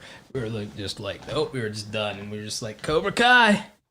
It was pretty dope. Yep. Cobra Kai, I think, coming out on the 31st of December this year. Yep. Oh, I'll never get the popcorn smell out of that. Oh, that's fair. I care. I guess I just pop some Orville Redenbacher then. Who cares? Buy your own popcorn. Like, no, I mean, like, yeah, no, I mean, like, I was gonna buy a popcorn maker Viper. I was gonna buy, but he's saying, like, you'll never get the smell out of it. So I was like, oh, yeah, I got you. But yeah, I love that. That's the one thing that I vehemently enjoy during the pandemic is watching movies at home. Like, I love that. I'm gonna miss that. December 30th, Cobra Kai season 4 drops. 31st, I thought. 31st. Sorry, 31st. 31st, yeah. Yeah. 31st, yep. Dude, like, Happy New Year. Like, that's all I'm doing. I hope it's better than 3, because 3 wasn't all that. 3, I love 3. I loved Cobra Kai season 3. 3, it was all right. It was a bridge, but it was a bridge season. Yeah. But I loved 3 because, dude, I would sign up and just watch a prequel of John Kreese and Terry Silver in Vietnam. I remember we talked about this, yep. I would just watch John Kreese and Terry Silver in Vietnam. They could I just want to watch Tori and Sam fight for like a whole thing. Like, just go at it. Go at it, bro. I love them fight. Like, go at it. Oh, Viper just likes a cat fight. That's not no cat fight. That's a brawl, fair. brother. Piercing brawl. I want to see it. Like, no, the claws came out. That is a brawl. That's a brawl right there. No, that was for real a brawl. For real. Like, yeah, no, I totally, dude, totally. Like, it's so good. It's so good. I mean, just, man, I everything Cobra Kai, they really, it was a labor of love. You could really tell that they grew up with Karate Kid. They loved it. They loved everything about it. They understood the story. Yeah. And, you know, I mean, dude, YouTube brought us Cobra Kai. YouTube brought us Cobra Kai because it was a original. It was like a YouTube. It was one of the YouTube originals. Yep. And then it got picked up when YouTube stopped doing that with Netflix and everything like that. And, you know, part of what made that, like, possible was Freddie Wong back in the day launched Video Game High School, which was started on YouTube and got picked up by Netflix. And that kind of introduced Netflix into the world of working with creators and also adopting projects and looking to what the YouTube community could do. And so even with the evolution dovetailing this back to like MrBeast and everything like that, just like this, you know, there's so many great YouTubers that actually work on Netflix projects like Anna Akana, or look like the fact that they picked up God, who am I thinking of right now? I'm not sure, but they picked up great travel YouTuber, and I'm spacing. She just got her own Netflix series, and I don't know why I'm spacing on her name because I watch her content all the time. Joe Franco. They picked up her travel show and gave her a Netflix series, and so you know, she's like she got picked up by Netflix, and it's like, and it's great. They've been working with YouTubers. It's like, so this whole Damn Drops has a Netflix show too. So like with MrBeast. Oh, what, Damn Drops or Boba Fett? Boba Fett. I forgot about Boba Fett on the 29th. 29th, yeah. Disney, Merry bro. Christmas, Woo! Viper. Merry Christmas, Let's Viper. go. Like, Merry Christmas, Viper. Like, yes, let's go, Boba Fett, dude. But yeah, dude, like, the creator economy is just getting started. The Netflix MrBeast thing, like the drama around that is just people on the internet wanting to bitch and moan about shit. Again, hashtag cry more. Hashtag cry more.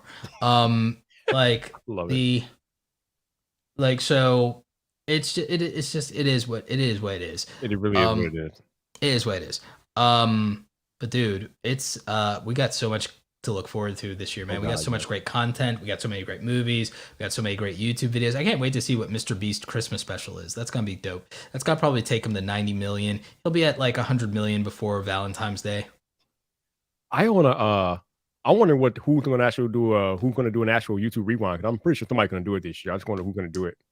I thought I heard YouTube Rewind's uncanceled. Oh, really? I thought that's what I heard. Well, it might be uncanceled by a creator, but YouTube, I don't think it's touching it. No, I think YouTube brought it back. Oh, really? I have to look. I don't know nothing about this. I don't know nothing about this, Roberto. I'd have to look. I heard a rumor about this, but I can't confirm it. But I mean, creator MrBeast will bring it back. MrBeast, I behind the scenes helped with his rewind project for this year when they canceled it. So it's like, yeah. They'll just YouTube probably still has just permanently abandoned it. If they did bring it back, it'd be interesting, but I don't know how they could pull that off PR wise and justify it.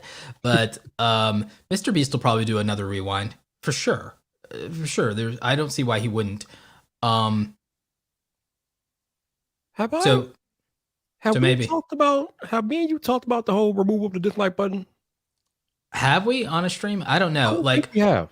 I mean, we can go for a few more minutes on it, but like, dude, I'll tell you something that no one's heard. Okay.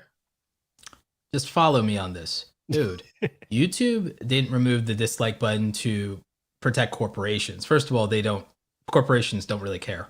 Like, sorry, they don't. They don't care about our dissent or criticism. Have you seen their stock prices for the stuff that we dislike bomb? Have you seen the stock prices? It's like, try to convince me of that.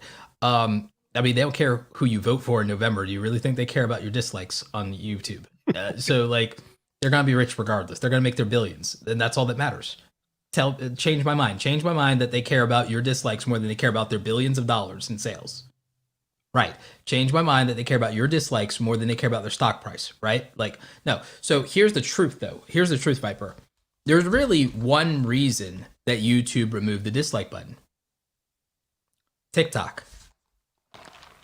What? TikTok? The public YouTube dislike was removed because YouTube has one legitimate threat, aside from the other legitimate threat that I'll talk about another time. TikTok. Public dislikes do not appear on TikTok. Public dislikes do not appear on YouTube Shorts. Viper, true or false? YouTube has aggressively been pushing YouTube Shorts and getting more and more content creators to embrace YouTube Shorts. True or false? Oh, true and true. Absolutely. True or false? YouTube Shorts has made more channels, million subscribed channels, than any other YouTube feature in history a record-breaking period of time. Without question. True. Without question, right. YouTube Shorts has reinvigorated creators who otherwise would have given up on YouTube and not tried. True or false? True. YouTube Shorts has lowered the barrier to entry to be a competent and respected content creator on YouTube. Yep. True or false? True. YouTube Shorts has made more young people excited to attempt to be YouTubers again. True or false? Yep, that's definitely true. True or false? YouTube piggybacked off of TikTok being banned in multiple countries and immediately rolled out and deployed YouTube Shorts in the countries TikTok was banned in. Probably true. Yep. True. At launch. They did that at launch. That's why it didn't come to the US first. They went to India, where TikTok was banned, that has a larger population center than America, beforehand. And the biggest channel on YouTube that's not PewDiePie and not MrBeast and not CoComelon is T-Series, based in India. English speaking language optional, mostly India, bigger population, billions right? Okay, so you're starting to see where I'm coming. Did YouTube just not also decide, or so that's shorts.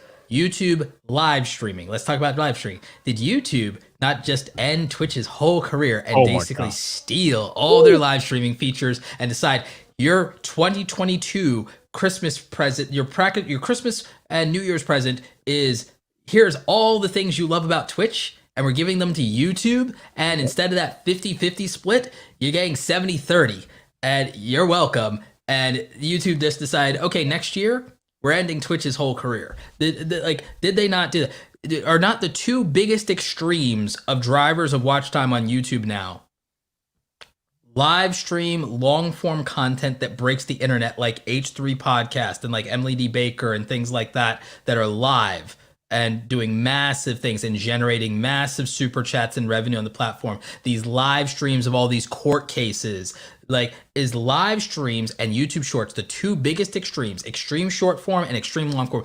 Are those things not driving now the most buzz, attention, revenue, news cycles, and new creator adoption and new viewer adoption? Am I wrong about that? More than any other feature in the history of YouTube are those two extremes, yeah? You're not wrong. YouTube got rid of the dislike counter because of TikTok, because TikTok surpassed YouTube in watch time globally for the first time this year. And we are equating that to a dislike button? I'm equating it to platform ubiquity, meaning this.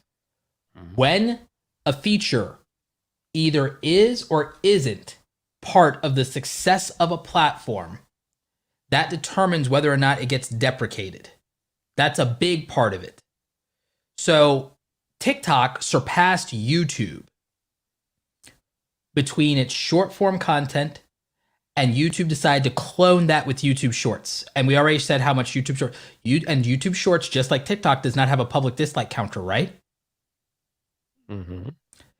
If short form is the future, and you need Gen Z and Gen Alpha after them to be new content creators, and the way people are starting out with content is shorts on either YouTube or reels on Instagram or videos on TikTok, and you clone TikTok perfectly, and TikTok and the way that works on your YouTube Shorts is beating everything else that YouTube has done and is now driving new adoption and driving new content creators and driving success more than anything else they've done to revolutionize and reinvigorate the platform. When they were losing, you heard them talk about losing market share of young people to TikTok. So if this brought young people back to the platform and made YouTube great again, and it's because, oh, we cloned TikTok and that worked for YouTube Shorts, why wouldn't they take what everything platform ubiquity wise driving YouTube Shorts and TikTok content, why would they not adopt that and make it uniform across the platform? Okay. Watch time is all YouTube cares about. Anything that increases watch time and anything that increases new creator adoption and new viewership is going to win. And when they talk about the small YouTubers, the small creators in this dislike button, Viper, did YouTube, true or false, did YouTube not just lower the barrier to entry for mobile live streaming? Yes. From 1,000 down to 50. Yep. So what does that tell you? They want more people live streaming on YouTube to drive what metric? Watch time. Watch time. And well, so how the hell does removing the dislike button help with watch time? Because, again, they are streamlining and minimizing the platform to compete directly with TikTok. And that means cloning as much of that as possible. Don't be surprised when Duets comes, by the way. Don't be surprised when that comes. That's going to roll out. Don't be surprised when we get a feature like that. Don't get surprised. Just keep the dislike counter. No, they're platform ubiquity, dude. They don't have dislikes on Twitch. They don't have dislikes on Instagram, and they don't have dislikes on TikTok. Oh, you mean YouTube, entire platform? Okay, I got you. Ubiquity. Remember what I said about ubiquity? Platform ubiquity across all competitors. Remember, All these other platforms didn't have video until YouTube did, and then video became ubiquity. They didn't have live streaming, and then live stream became ubiquity. They didn't have stories until Snapchat, and then they stole it from Snapchat, and then it became ubiquity.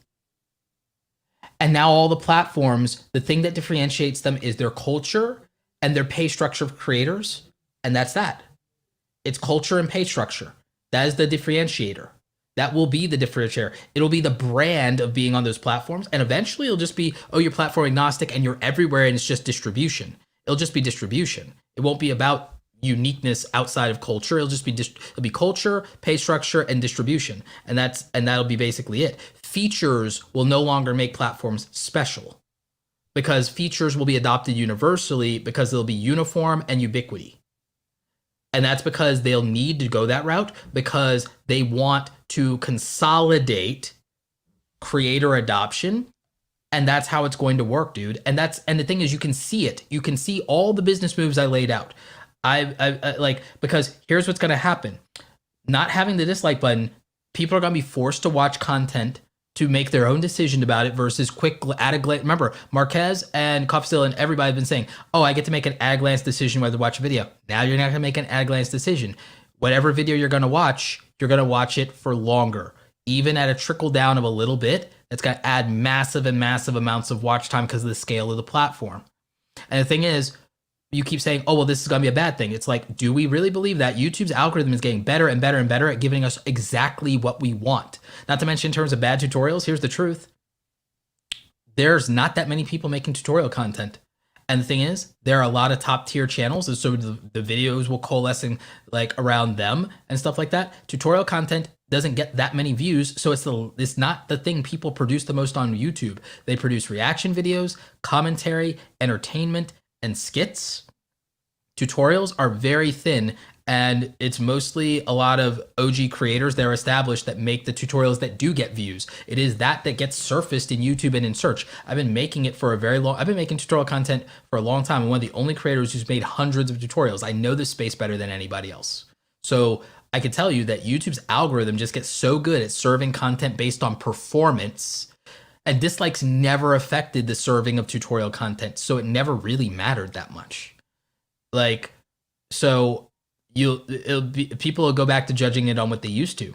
The established creator name that they know, the brand that they know, or the comments or the view counts, the likes was like, as much as people keep saying that's the use case for tutorials, again, YouTube is going to get watch time out of it. Their goal is watch time. I keep saying it. Their goal is watch time. You're going to end up watching a video longer if you can't judge it off of this like counter. Yeah, and that's what I would say when the decision first came out. I'm like, y'all mad about the dislike counter? Just watch the video. I literally told y'all just watch the video. I mean, that's the answer. And like Roy said, that's what we used to want. You used to want more people to watch the video. So that part makes sense. Yeah, but I wanted you to see the bigger picture of any decision they make will be for the benefits of increasing watch time on YouTube, new creator adoption. Because, like, to be real, dude, a lot of the OG creators are not relevant anymore, and they can't last that much longer. They need new creators, and they're losing the game to TikTok stars. They're losing the game to TikTok stars. Do you remember YouTube used to be the thing that used to produce the new talent in the world in terms of musicians and rock stars and all this stuff and everything like that? It's TikTok and Twitch that are producing some of the biggest names in culture and commentary, the biggest names in culture, politics, and commentary, and video games and streaming are coming from Twitch now, and YouTube wants to win those people back. And then in terms of short form skits, entertainment, breakout stars, new celebrities, musicians, no one knew who Olivia Rodrigo was 3 years ago, and now she's getting an award on the MTV Music Awards from Jennifer Lopez. Why? TikTok. Bella Poarch, TikTok. YouTube made Justin Bieber. The new stars of today in music are being made by TikTok. YouTube wants that market share of young, up-and-coming talent back. It's funny you say that because I remember, I think it was VidCon this year, we're going to be sponsored by TikTok or have some type of partnership with TikTok and not YouTube. So there's merit in what you're saying here. VidCon is all TikTokers now, dude. All TikTokers or very, very established YouTubers. There's it's not even close. It's not even close. They are the dominant celebrity culture, and you are now more famous for TikTok the new celebrity status, like YouTube still holds a coveted status because it's still very hard and people respect it, and because YouTube hands out trophies. You know, YouTube hands out trophies. I've always said that any platform that really wants to take this seriously, do two things and you'll win. Pay creators and give them trophies. The end. Like, pay creators and give them trophies, and that's it. Like, they'll hustle harder instantaneously. You'll get more creators, and they'll work and they'll build a fan base and they'll make your platform blow up. I swear. I promise you. Platforms, if you're listening, pay money and give out trophies. Like, the end. Like, so, dude, I mean, have you come around to like my way of thinking of like, this is the real reason? This is the real reason. It's not, oh, protect corporations. Oh, like, even the mental health thing, dude, the mental health thing, yes, it's real. And small YouTubers get massively more dislikes. That's real in the sense that, okay, YouTube knows it needs more young talent and it needs Gen Z and Gen Alpha for the future of the platform. And you know that they are soft compared to you and I. So yeah, they're getting rid of the dislike counter. They're getting rid of the dislike counter so that it's now a safe space for these people that come after us and everything like that. So, oh my God. Oh man. You know, it's funny you say that, Bill, because I remember I read on Twitter a few days ago that both Marquez and Linus, they both had meetings with YouTube about the removal of the dislike counter. And they basically came back and said that YouTube pretty much ignored them. They were like, they weren't hearing it. So yeah, no, I'm not surprised. I predicted it. Remember? I predicted that. I predicted it. I predicted it, just like I predicted this whole thing 7 months ago. I predicted this whole thing 7 months ago. Which makes sense, because you're like you said, you just said that YouTube weren't about acquiring newer, younger talent. So why would they care what Marquez or Lions have to say? They've been on the platform forever. So yeah, I guess that makes sense in that way. Which kind of I'm listening to, again, I listen and I hear and understand big YouTubers' concerns, but guess what? You would know this better than anybody. Out of everybody in this community that has more than 100,000 subscribers, I probably spend the most time with small YouTubers. Yep. Any YouTuber my size, and there's not that many of us, there's not that many YouTubers with 500,000 subscribers out there, especially not English speaking. Like, there's not. I'm the person at 500K or plus that probably spends the most time with small YouTubers and listening to them. I spend the most time with new YouTubers and I listen to them. I spend the most time with the creators who suffer the most harassment, women, people of color, like anybody from a marginalized group. I listen, and I don't talk about what would make the platform better than me. The thing that would make the platform better than me is making the platform harder. Like, that's the thing that would make the platform better for me, is make it harder. Like, make it harder, and I will win. Think about it. It works perfectly for me if everything gets harder in this universe. Yep. Like, because, great. Roberto, play the game on nightmare mode, right? Yeah, play on nightmare mode. Like, let's go. It's like, do you realize? Think about it. I'm a creator economy coach. I disproportionately win if they just make things harder. So why am I advocating to make it more accessible?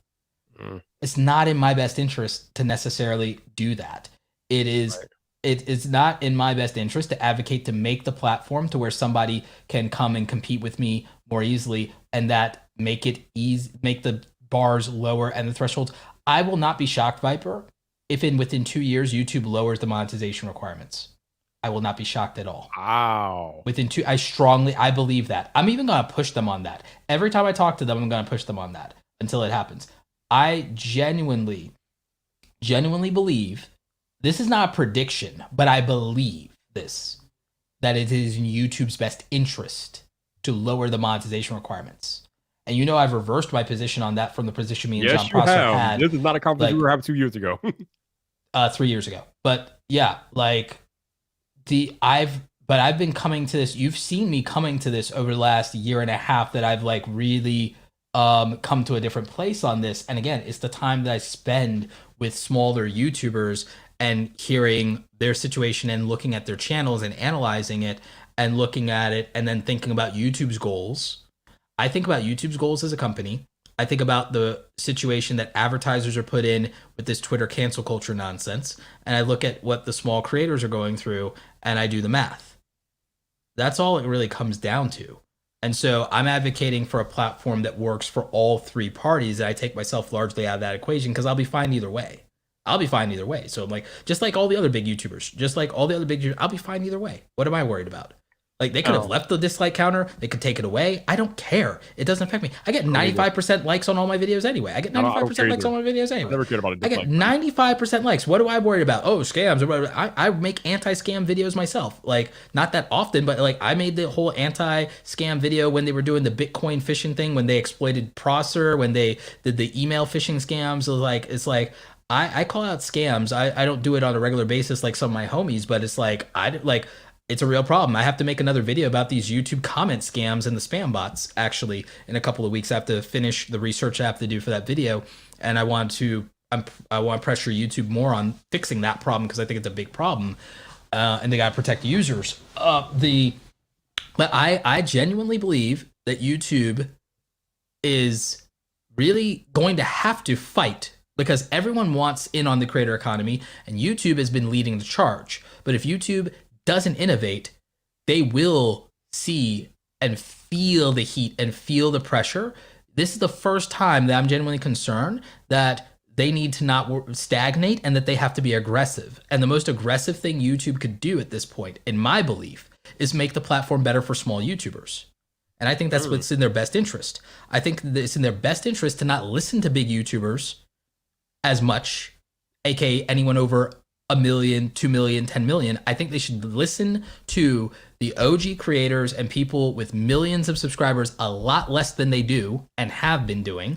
I think those people have great insights. I actually love their opinions. But again, I think that the future of YouTube is those people are the present and they're the past. But the future of YouTube lies with making sure that more people have the opportunity to become them. Damn. They need to make a platform for the next Linus Sebastian. They need to make the platform for the next Marquez Brownlee. True story, you all. True story. And on that note, I think that will conclude day 29 of Viper Every Day in November. Thank you guys for being here. We got one more day tomorrow and then... Oh, Viper, why does it say VypTalk 60? Oh, just 60 minutes. It's supposed to go for 60 minutes, but obviously we blew back. Okay, I thought it was like, I know it's more than 60 episodes, so I'm like... No, it's 60 because of the time that I got you. Yeah, cool. But yeah, appreciate y'all being here. We'll be doing it one more time tomorrow, and that'll be the end of the 30 days in November. But shout out to my man Roberto for making time tonight. Appreciate you doing it as always, bringing fire as you usually do, and definitely had an awesome conversation tonight. But you all enjoy your Monday, and I will see you sometime tomorrow night. But until the next time, people, this your boy Viper, the man about tech. You know where to find me. So come back for more.